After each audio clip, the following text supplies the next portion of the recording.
continuidade então à nossa live de hoje, eu venho falar um pouquinho sobre como a gente então tem feito as recomendações de adubação na cultura do maracujá. Então, basicamente o planejamento da adubação ela passa pelo calcário, que a gente viu então na semana passada, a questão da adubação de base, a adubação de plantio e a adubação de cobertura.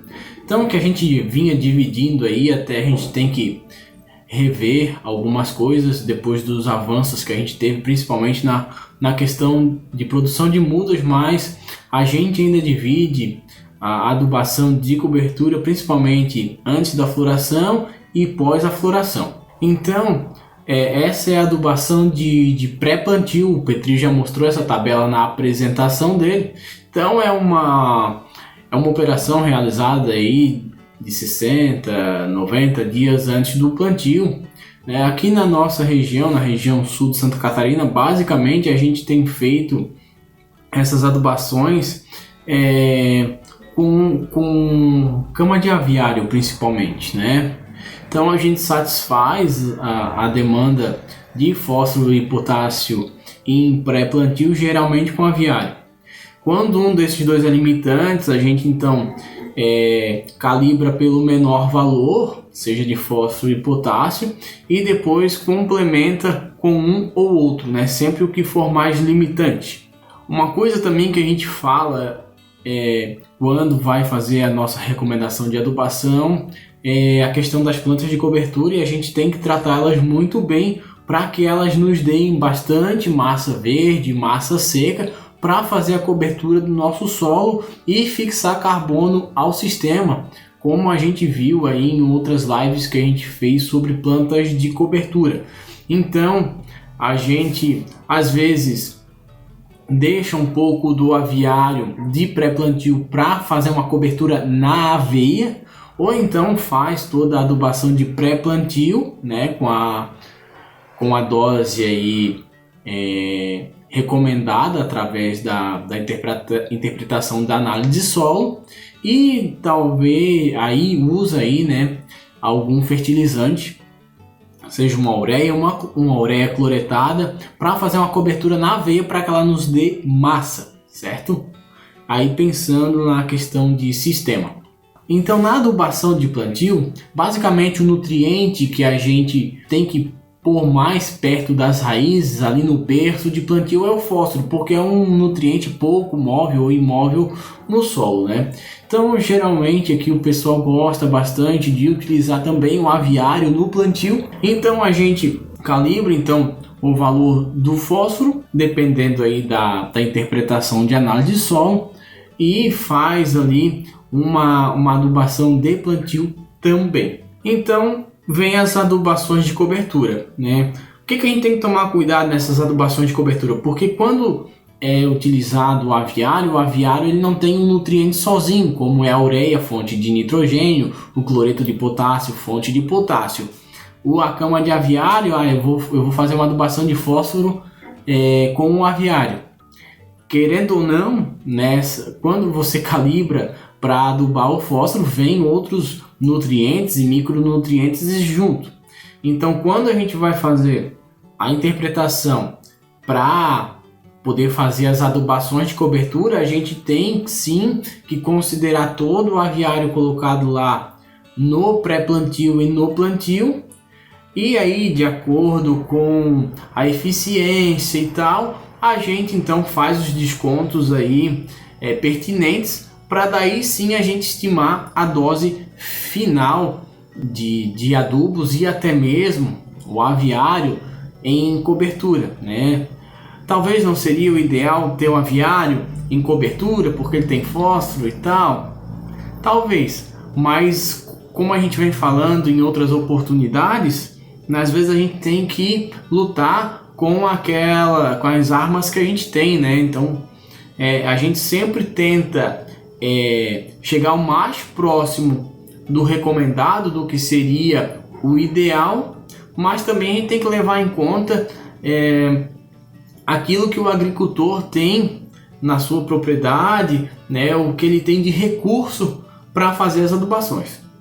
Outras questões também que a gente considera para fazer as adubações, a gente faz esse questionário aos produtores, né? Qual é o tamanho da muda que ele está usando, se é uma muda mais avançada ou uma muda pequena, qual é a produtividade esperada de acordo aí com as últimas produtividades que ele teve na lavoura, os avanços que ele teve, e também se ele tem algum fertilizante comprado. Outro questionamento que a gente faz ao produtor é a questão do espaçamento, para saber quantas plantas por hectare vai se ter, né? Por que isso, né? Geralmente os produtores de maracujá, eles ainda adubam, e creio que no início do cultivo seja isso mesmo, né? Adubação por planta.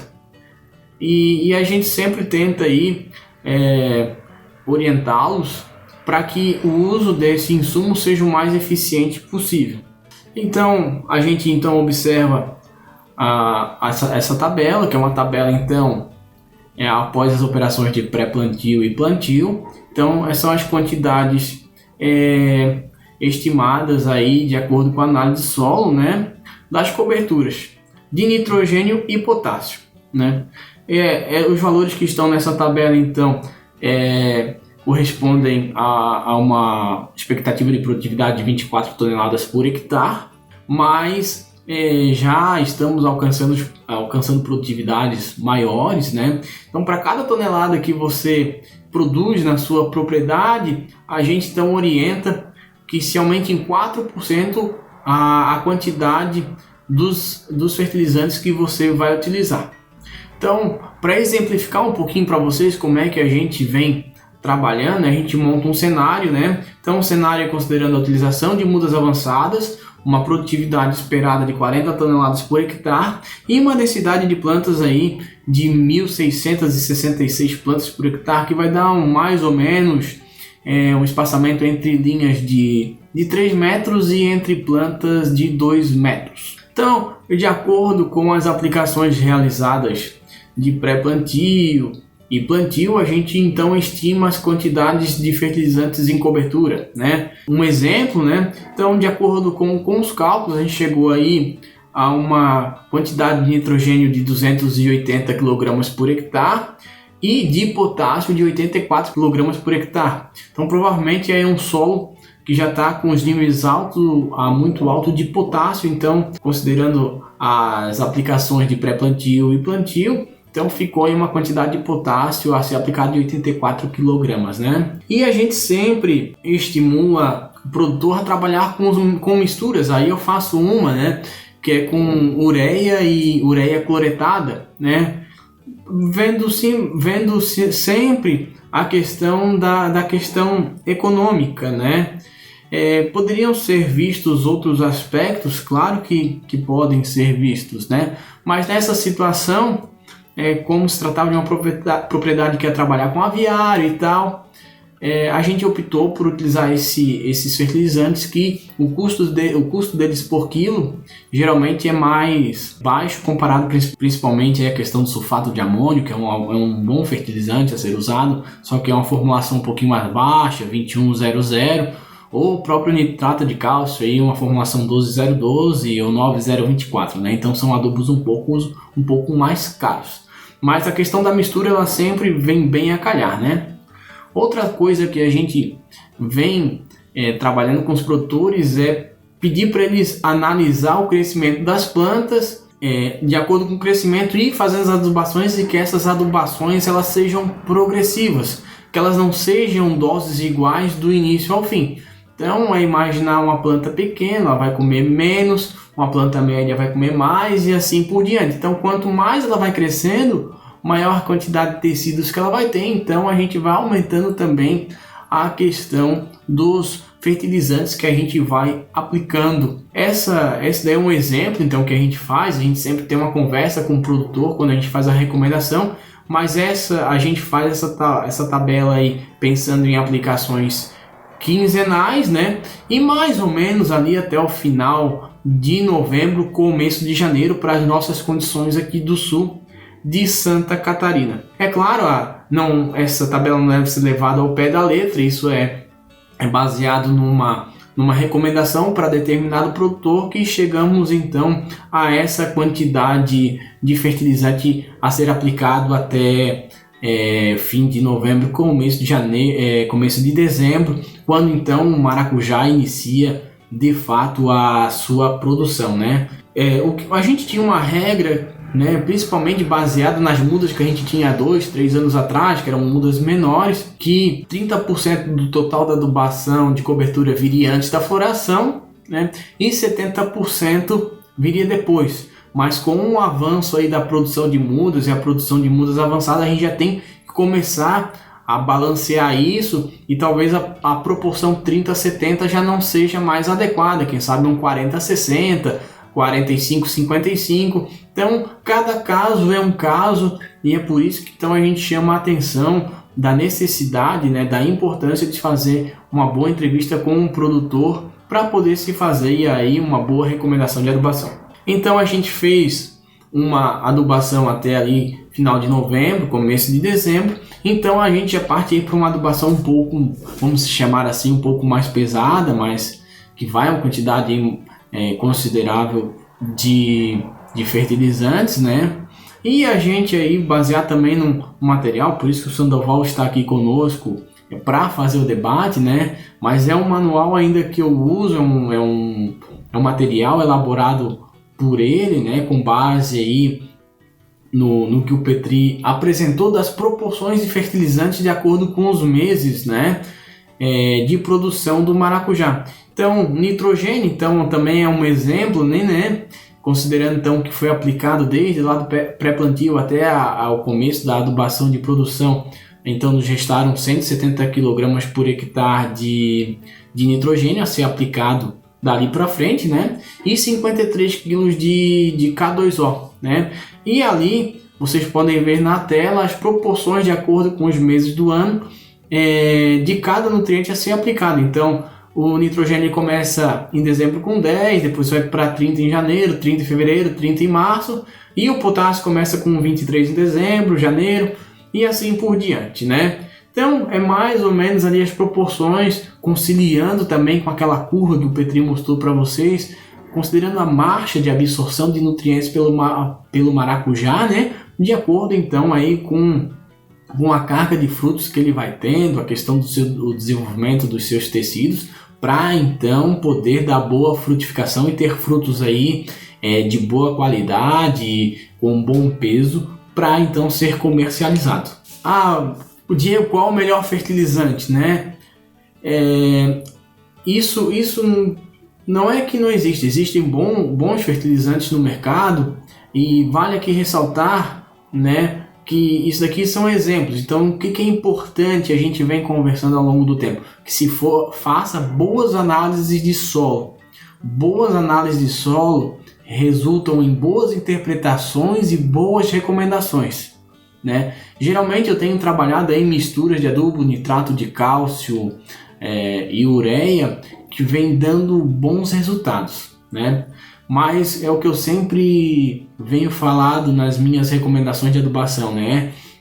A análise do solo é um guia para a gente fazer uma recomendação, e a gente sempre orienta os produtores para que eles então olhem para a planta, né?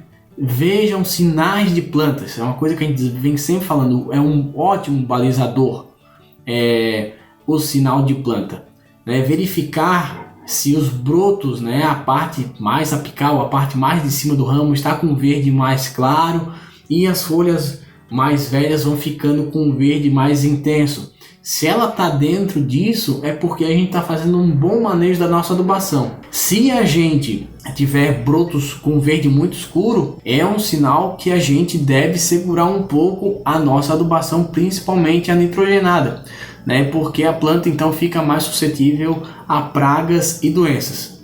Outras questões, aí o agricultor, como artista da natureza, deve verificar sempre para fazer as suas intervenções na sua lavoura, né?